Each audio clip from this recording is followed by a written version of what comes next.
NFL is supposed to be about talent. If you can throw, if you can win, if you can put fans in the seats, then you get your shot. That's the story we've been told for years. But if you believe that's really how this league works, then you haven't been paying attention. Because what happened to Shedeur Sanders on draft night shattered that illusion. Here's the crazy part. This wasn't about his arm. It wasn't about his accuracy, his poise under pressure, or his ability to take over games. No, Joe Thomas, a Hall of Fame offensive lineman who protected nearly 24 quarterbacks in Cleveland, just revealed the real reason Shedeur slipped all the way to the 5th round. And trust me, it had nothing to do with football. Let that sink in for a second. A quarterback who broke college passing records, whose scouts admitted had one of the cleanest mechanics in the class, somehow wasn't worth a pick until day 3? Meanwhile, teams were reaching for projects with half his resume.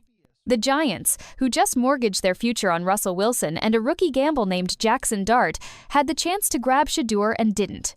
And now, their season's already being written off as one of the worst in the league. So what happened? Why did executives let one of the most accurate quarterbacks in college history slide? Joe Thomas didn't mince words. It wasn't about talent. It was about fear.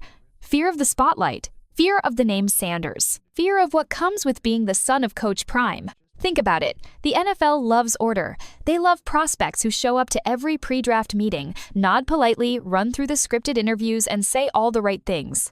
That's not Shedeur Sanders. That's not how he was raised. He was raised to believe in himself, to carry himself like a star, and to demand respect. And when he refused to play by the league's little pre-draft games, the insiders decided to punish him. That's not speculation, that's coming straight from respected voices inside the game. He has the higher ceiling, Thomas admitted. He's tremendously accurate. He's a playmaker. But then he added the line that changes everything. That doesn't mean he can do it right now. Translation? Teams weren't scared of Shedeur failing. They were scared of him succeeding too soon, before they could control the narrative.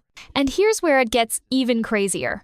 While executives were whispering doubts behind closed doors, some of the biggest names in sports were already riding with Shedeur. LeBron James was tweeting about him during his preseason debut. Travis Kelce went on record demanding the Browns give the people what they want. Hall of Famers, Super Bowl champions, and millions of fans see what the league's front offices don't, that Shedeur Sanders is different. So why did he fall? Why did the Giants, Saints, Steelers, and Raiders all pass? And why is Cleveland quietly sitting back with the steal of the draft, knowing they just landed a future franchise quarterback for the price of a backup? That's the story you haven't heard yet. And once you see what's really going on behind the scenes, you'll never look at this draft class or the NFL the same way again. When you think about credibility in football, there aren't many voices that carry more weight than Joe Thomas. This is a guy who spent 11 seasons in Cleveland, lined up against the best pass rushers in the world, and protected 20 different quarterbacks. He's seen everything from draft busts to MVP contenders. If anyone knows what separates a true franchise quarterback from just another name on the depth chart, it's him. So when Thomas started talking about Shedeur Sanders, people paid attention. And what he said didn't sound like a scouting report, it sounded like a warning to the NFL. Thomas didn't hesitate. He said Shedeur's ceiling is higher. Not just good, not just promising higher. He described him as a tremendous playmaker, with rare accuracy. The kind of quarterback who just feels the game and knows how to deliver in big moments.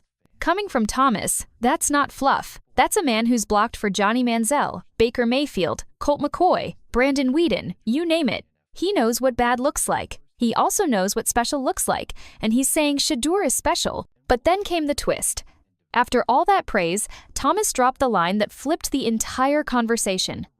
Just because you have the ceiling that's really high and the potential to be able to do that, doesn't mean you could do that right now. At first glance, it sounds harmless, a veteran pointing out that rookies need time, but in the context of draft night, it was everything. What Thomas was really saying is that Shedeur wasn't passed on because of talent, he was passed on because teams were scared. Scared that he wasn't ready on their timeline, scared of the pressure, the expectations, the media frenzy that follows a Sanders. Think about how backwards that is. A Hall of Famer is telling the world that Shedeur has more upside than most quarterbacks in the league, and instead of celebrating that, teams used it as an excuse not to pick him. They didn't want the responsibility of developing him. They didn't want the attention. They didn't want the primetime effect shaking up their quiet little quarterback rooms. And here's where it gets even more interesting. Thomas made it clear. This wasn't a conspiracy to ruin Shedeur. It wasn't a plot to keep him out of the league. But it was a decision rooted in fear. Fear that if Shedeur got his shot too soon, the noise would be impossible to control. So instead of grabbing one of the most accurate quarterbacks college football has ever produced, executives looked the other way. They pretended like potential was a problem instead of a gift. And the result? Shedeur slid to the 5th round where the Browns were waiting to scoop him up for pennies on the dollar. But here's the question. Fear of what exactly? Was it really about not being ready, or was there something deeper? That's where this story gets messy. So let's answer the big question. What exactly were NFL executives afraid of? It wasn't Shedeur's arm. Joe Thomas already told us his accuracy was elite. It wasn't his work ethic. Every report out of Colorado said he lived in the film room. And it definitely wasn't leadership. His teammates constantly praised him for being calm under fire. No. What scared front offices was something they couldn't measure with a stopwatch or a scouting report. It was the name on the back of his jersey. Sanders. Being the son of Deion "Primetime" Sanders isn't just a family legacy, it's a media circus. Everywhere Shedeur goes, cameras follow. Every throw he makes gets dissected on ESPN. Every win becomes a headline. Every mistake turns into breaking news. And let's be real, NFL executives hate that kind of attention. They want prospects who play by the rules, nod politely in interviews, and blend into the system. Shedeur was never going to be that guy. Reports from NBC and Fox Sports confirmed what fans suspected. Some teams labeled him a character risk, not because of scandals or off-field issues, but because he didn't jump through the hoops they expected. He skipped certain workouts, turned down unnecessary interviews, and carried himself with the confidence his father instilled in him. That rubbed executives the wrong way. They wanted obedience. Shedeur gave them independence. And let's not forget, Deion Sanders isn't just any football dad. He's Coach Prime. A Hall of Famer, a college football icon, and one of the most outspoken figures in sports. NFL teams were terrified of his influence. They worried that if Shedeur didn't like how he was being treated, his father would say something on national TV. They worried that decisions made behind closed doors wouldn't stay closed. They worried about losing control. Think about how petty that is. Instead of focusing on Shedeur's ability to read defenses, extend plays, and make throws other rookies couldn't dream of, executives were more concerned with whether his family would cause too much noise. That's not a football decision, that's politics. And here's the kicker. By trying to avoid the circus, they created an even bigger one.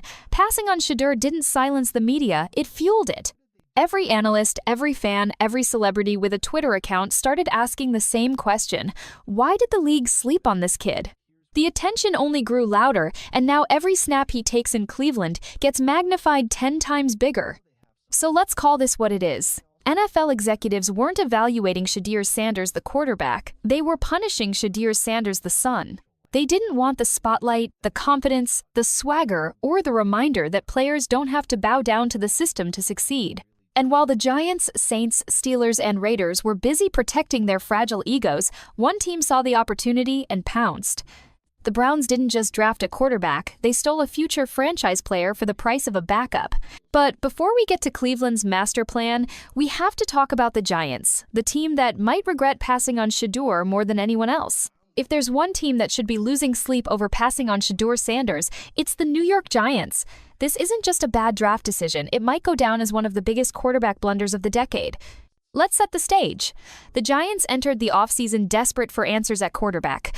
Daniel Jones had already proven he wasn't the long-term solution. Then came Russell Wilson, 36 years old, beaten down after a disastrous stint in Pittsburgh and fresh off going 0-5 in his last 5 starts. He looked washed, but the Giants still handed him the keys to the franchise. And if that wasn't risky enough, they doubled down by drafting Jackson Dart, a rookie with talent, sure, but nowhere near the proven accuracy and poise Shedeur showed in college.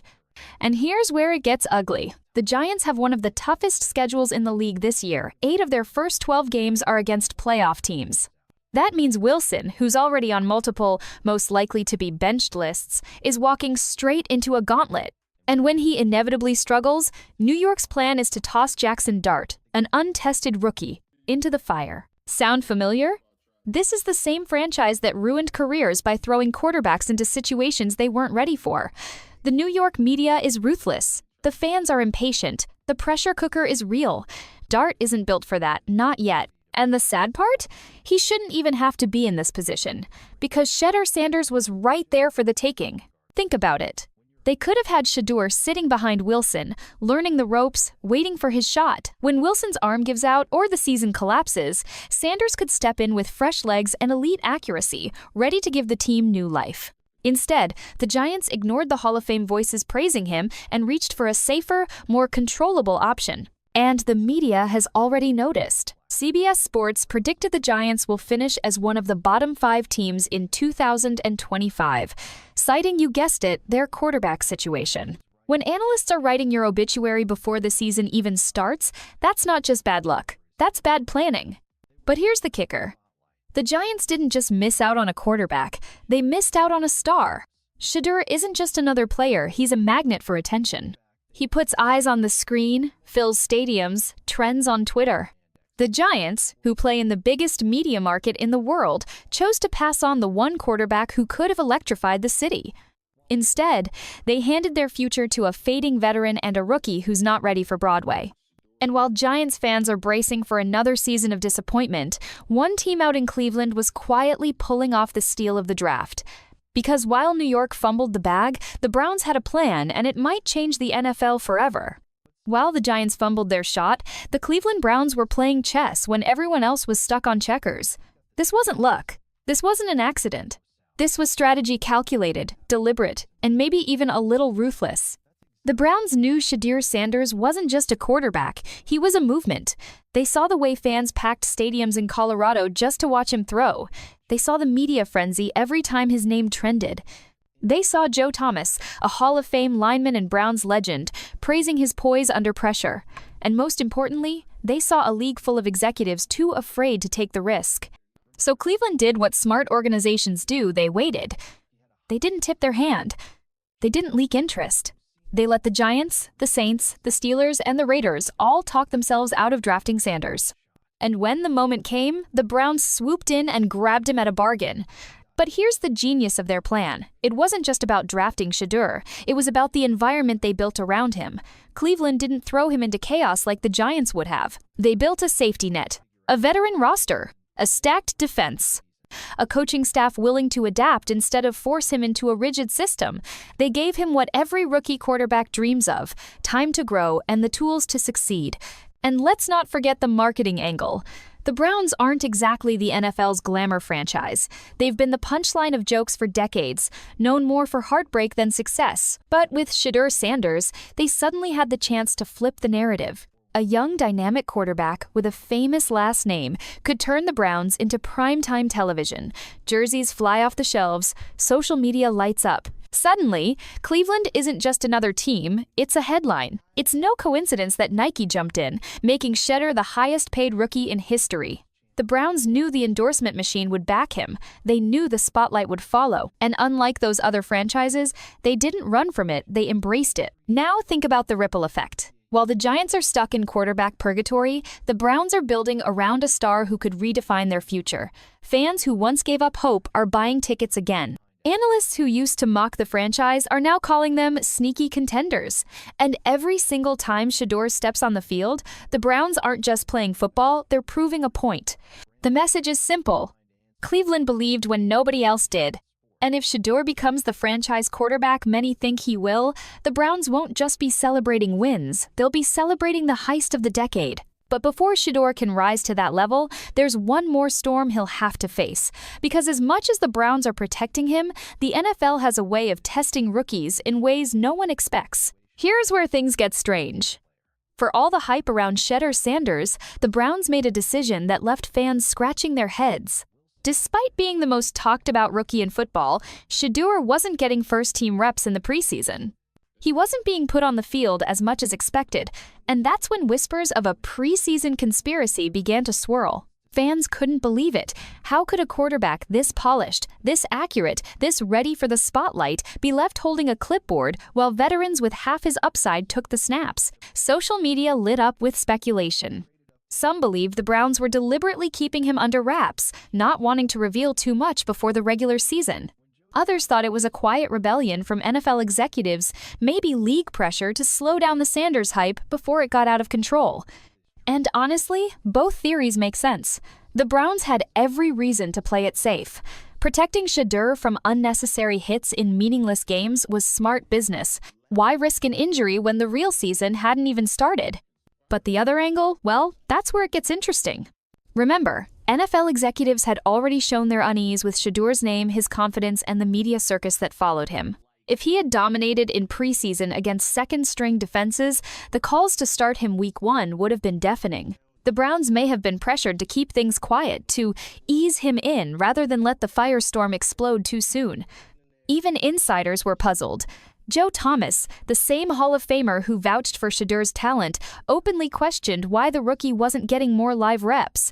Analysts on ESPN hinted that this might be less about football and more about optics, about managing expectations and keeping egos in check. Because let's be real, the last thing NFL executives wanted was Shedeur Sanders upstaging veteran quarterbacks before the season even started. And here's the kicker. By limiting his preseason snaps, the Browns actually made the hype even bigger.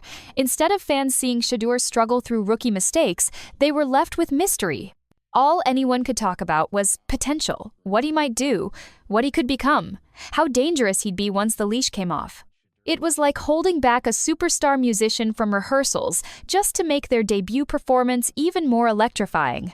So whether it was strategy, league politics, or a little bit of both, the result was the same. Shedeur Sanders entered the regular season with more anticipation than any rookie in recent memory. Fans weren't just hoping he'd succeed, they were convinced he was being held back. And when the NFL community starts thinking a player is being silenced, the pressure only builds higher. But as the preseason drama faded, one thing became crystal clear. Once Shedeur finally touched the field, there would be no hiding him anymore. And what happened when he did? That's where this story takes an even sharper turn. If NFL executives thought they could keep Shedeur Sanders under wraps, they seriously underestimated the power of star power. Because Shedeur wasn't just getting attention from fans and analysts, he was getting public backing from some of the biggest names in sports and entertainment. And one name stood out above the rest: Travis Kelce. Kelce isn't just a 2-time Super Bowl champion. He's one of the most recognizable faces in the NFL, a player who can dominate on the field and dominate headlines off of it. When someone like Travis speaks, people listen. And Travis didn't just mention Shedeur in passing. He praised his poise, his confidence, and his ability to handle the pressure that comes with being primetime's son.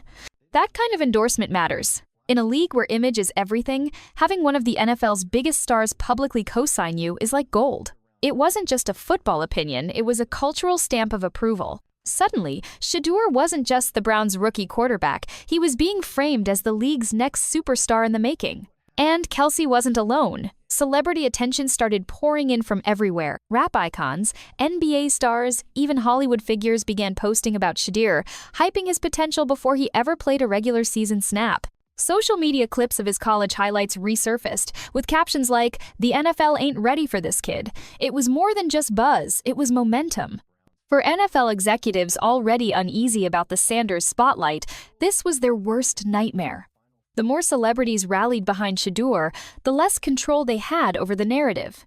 They couldn't bury him behind the depth chart. They couldn't dismiss him as just another rookie, because the culture had already decided he was bigger than that. And here's what makes it even more dangerous for the league.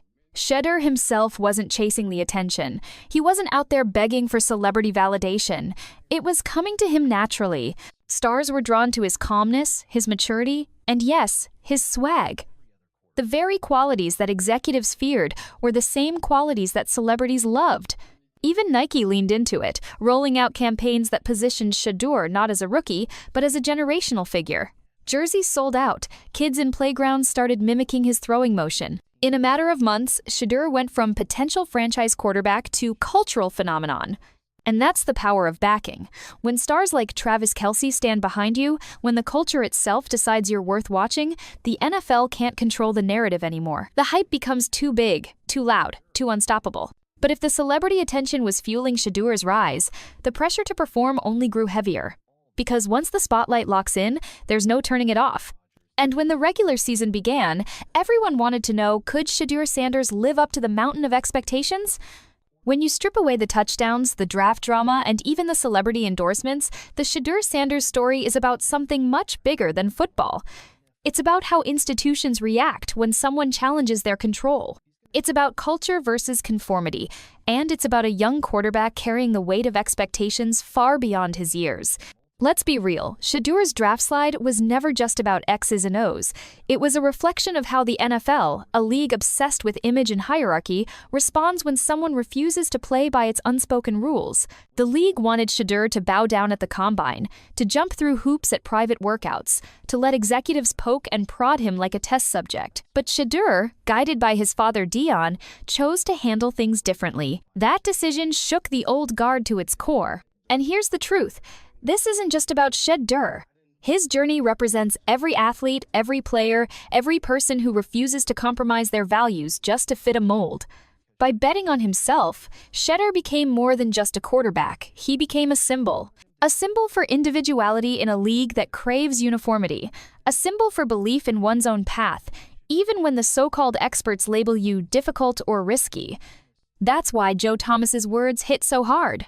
When a Hall of Fame offensive tackle, someone who spent over a decade protecting quarterbacks, says Shedeur has one of the highest ceilings he's ever seen, that's not just football talk. That's a challenge to the narrative. It forces people to ask, if Shedeur is this talented, then why did teams pass on him? And when you pull back the curtain, the answer exposes uncomfortable truths about bias, control, and fear inside the NFL. The bigger picture is this. Shedeur's fight isn't just for himself, it's for the next wave of athletes who want to do things differently. It's for the kids who look up to him and see a quarterback who didn't cave to pressure, who didn't conform just to get drafted higher. His story shows that you can take a stand, you can be yourself, and still make it. And that's why fans are rallying around him. It's not just because he can throw a laser downfield or scramble for a first down. It's because he represents something they've been waiting for, a quarterback who brings authenticity into a league that often feels corporate and sanitized. Shedeur Sanders isn't just playing football. He's rewriting the script for what it means to enter the NFL on your own terms. And whether the league likes it or not, this movement is only just getting started. When history looks back on the 2025 NFL Draft, it won't be remembered for Jackson Dart or for the teams that played it safe. It will be remembered as the year the league underestimated Shedeur Sanders and paid the price. Because make no mistake, his time is coming. And when it does, every executive, scout, and coach who passed on him will have to watch their mistake unfold in real time. The NFL thought it could humble him by dropping him to the 5th round. They thought putting him behind Joe Flacco and third stringers in preseason would silence the hype, but all they really did was fuel the fire.